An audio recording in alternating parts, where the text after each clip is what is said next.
Studies show that up to 68% of people make their final food purchase decision based on visual appearance alone, before they ever smell it, touch it, or taste it. That means the image you see of a burger, a bowl of pasta, or a slice of cake is doing more persuasive work on your brain than the actual food ever could. And the way that image is created? It is almost never what you think. Welcome to Flavor Vault.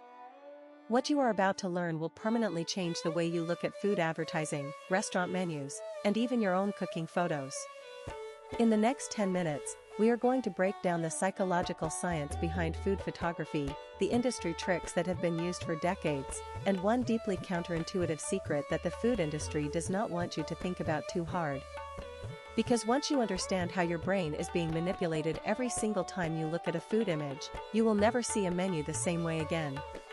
Let us start with some context. Food photography as a commercial discipline really took off in the 1950s, alongside the rise of television advertising and color print magazines. Before that, food was mostly illustrated or described in text. But the moment color photography became affordable and reproducible at scale, advertisers discovered something remarkable. A photograph of food triggered a measurable physiological response in viewers. Heart rate increased slightly. Salivation began. The brain released small amounts of dopamine, the same chemical associated with anticipation and reward. Marketers realized they were not just selling food. They were selling the feeling of wanting food. And those are two very different things. By the 1960s and 1970s, a specialized field had emerged: food styling. Professional food stylists were hired not to make food taste good, but to make it look irresistible under studio lighting. Their job was to understand how the camera, the light, and human perception interact, and to exploit every single one of those interactions deliberately. Here's where it gets genuinely fascinating. The human brain processes visual information about food through a region called the orbitofrontal cortex, which sits just behind your eyes. This area integrates visual input with memory, emotion, and expectation. When you see a perfectly golden piece of fried chicken, your orbitofrontal cortex is not just registering color and shape.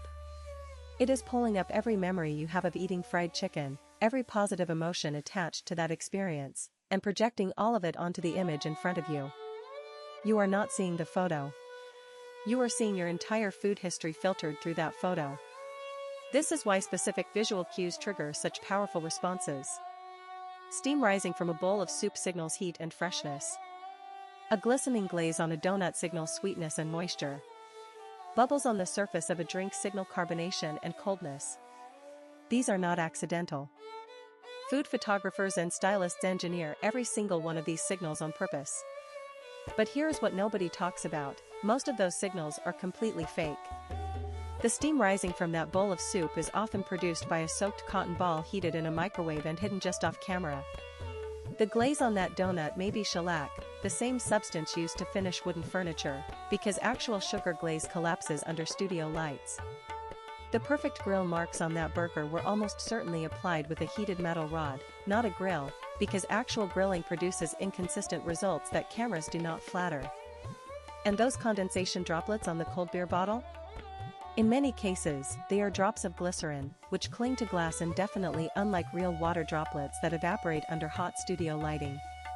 The food in these photographs is often not even edible.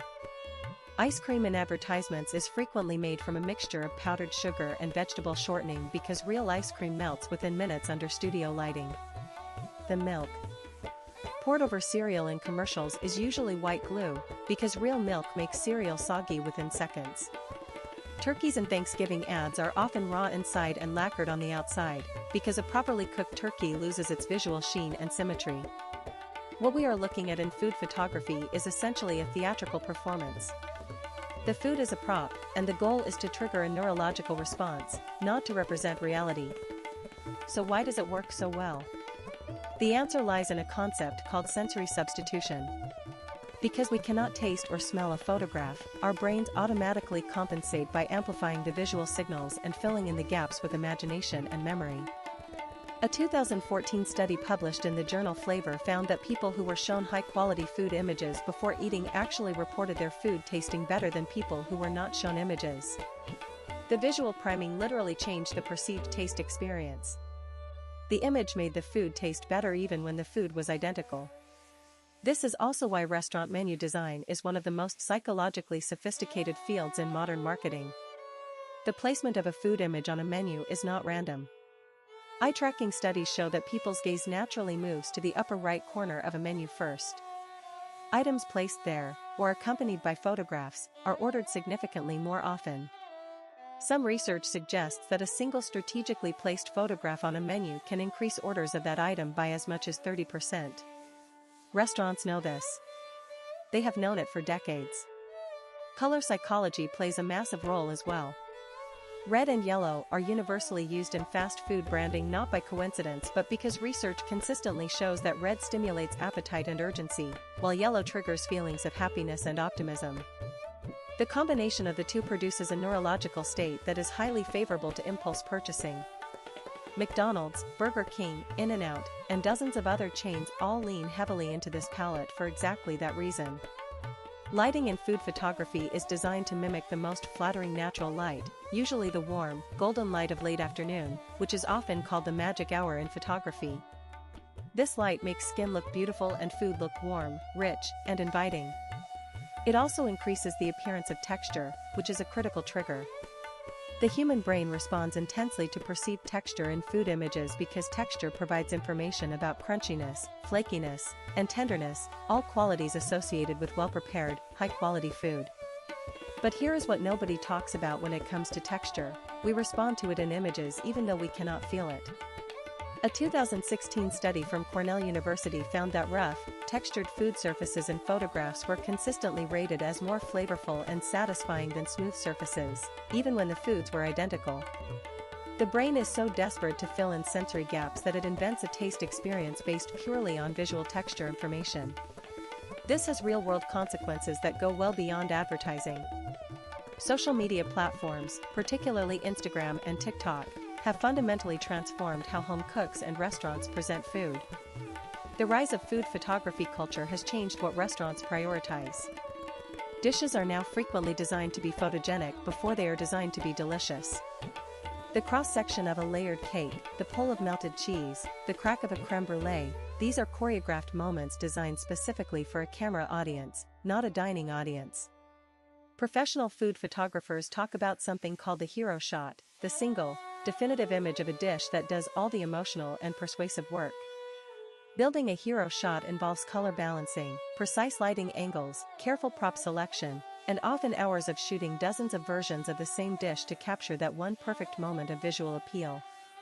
The result is an image that bears little resemblance to what arrives on your plate. Understanding all of this matters because it changes your relationship with food media. When you feel a sudden craving after seeing a food advertisement, you are not craving the food. You are craving the engineered version of it, the theatrical, optimized, psychologically calibrated image that was built in a studio to bypass your rational brain and speak directly to your appetite centers. Before you go, if you learned something valuable today, hit that like button right now. Subscribe to Flavor Vault for a brand new video every single day. We will see you in the next one.